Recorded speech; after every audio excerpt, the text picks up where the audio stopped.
ನನ್ನ ಕೇಳಿ B J ಪಿಯವರು ಒಂದು ಟಿಕೆಟ್ ಕೊಟ್ಟಿಲ್ಲ ಬಿಜಾಪುರದಲ್ಲಿ. ನನಗೆ ಕೇಳೋ ನೈತಿಕತೆ ಯಾರಿಗೂ ಇಲ್ಲ. ನಾನು ಕೇಳಿ ಯಾವ ಟಿಕೆಟ್ ಕೊಟ್ಟಾರ? ಯಾಕೆ ಕೊಟ್ಟಿಲ್ಲ? ಯತ್ನಾಳ್ ಬೆಳಿಬಾರ್ದು, ನನ್ನ ಮಗ ಬೆಳಿಬೇಕು. ಯತ್ನಾಳ್ ಹೇಳಿದ್ದು ಒಂದು ಟಿಕೆಟ್ ಕೊಟ್ಟರು ಅವನು ಒಬ್ಬ MLA ಬೆಂಬಲಕ್ಕೆ ಸಿಗ್ತಾನೆ. ಆ ರೀತಿ ವ್ಯವಸ್ಥಿತವಾಗಿ ಯಡಿಯೂರಪ್ಪ ಎಲ್ಲರೂ ರೋಡನ್ ಮಾಡ್ಕೊತ ಬಂದಾರೆ. ನನಗೆ ಮಾಡ್ಬೇಕಂದ್ರೆ ನನಗೆ ನೋಡಿ, ನಾ MLC ಆಗಿದ್ದು ಪಕ್ಷೇತರ. ಯಡಿಯೂರಪ್ಪನೂ 1-2 ದಿವಸದಲ್ಲಿ ಬಂದು ಪ್ರಚಾರ ಮಾಡ್ಯಾರ.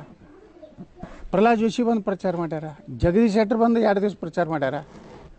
ಕಾರ್ಯಕರ್ತರು ಅವಾಗ ಏನು ಕೇಳಿದ್ರು ಅವ್ರಿಗೆ, ಹೌದಪ್ಪ 2 ವಿಧಾನಸಭೆಗೆ 2 ವಿಧಾನ ಪರಿಷತ್ಗೆ 2 ಓಟ್ ಹಾಕ್ಬೇಕು, ಒಂದು BJPಗೆ ಹಾಕ್ತೀವಿ, ಇನ್ನೊಂದು ಎಲ್ಲಿ ಹಾಕೋನು ಅಂತ ಕೇಳಿದ್ರು ಕಾರ್ಯಕರ್ತರು. ಅವಾಗ ಏನಂದ್ರು, ಎಲ್ಲಿಯೂ ಹಾಕೋದಿಲ್ಲ, ಒಂದೇ ಹಾಕು, ಹಂಗಾದ ಗೋಡಿ ಅಂತ ಕೇಳಿದ್ರು.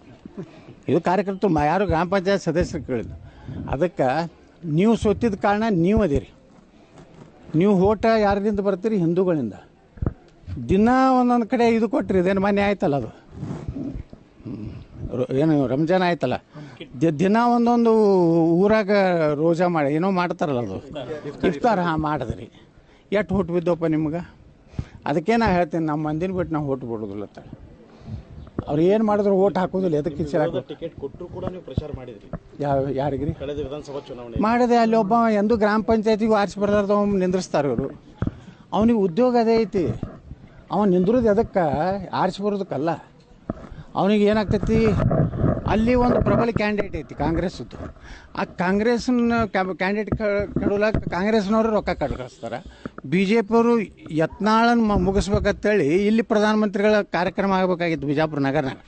ಒಯ್ದು ಸಾರವಾಡದಾಗ ಹಾಕಿದ್ರು. ಏನಾಯಿತು? ಪ್ರಧಾನಮಂತ್ರಿಗಳು ಪ್ರಚಾರ ಮಾಡಿದ ಕ್ಷೇತ್ರದಲ್ಲಿ ಸೋತು. ಬಿಜಾಪುರ ಸೋಲಿಸ್ಬೇಕಂದ್ರೆ ಬಿಜಾಪುರ ಜನ ನಾನು ಗೆಲ್ಸೋರು. ನಮ್ಮ ಶಕ್ತಿ ಏನಿದೆ, ಹಿಂದುತ್ವ ಶಕ್ತಿ ಇದೆ. ನೀವು ಸೋತೀರಿ, ನೀವು ಎದಕ್ಕೆ ಸೋತೀರಿ ಅನ್ನೋದು ಎಲ್ಲ ಜಗತ್ತಿಗೆ ಗೊತ್ತದ. ನೀವು ನನಗೆ ಸೋಲಿಸ್ಲಿಕ್ಕೆ ಪ್ರಯತ್ನ ಮಾಡಿದ್ರೆ ಮುಂದಿನ ಸಲ ನೀವು ಯಾರೂ MLA ನಾವು ಇದು ಕಾಯಂ ಮಾಜಿ ಶಾಸಕರಾಗ್ತಾರೆ ಎಲ್ಲರೂ.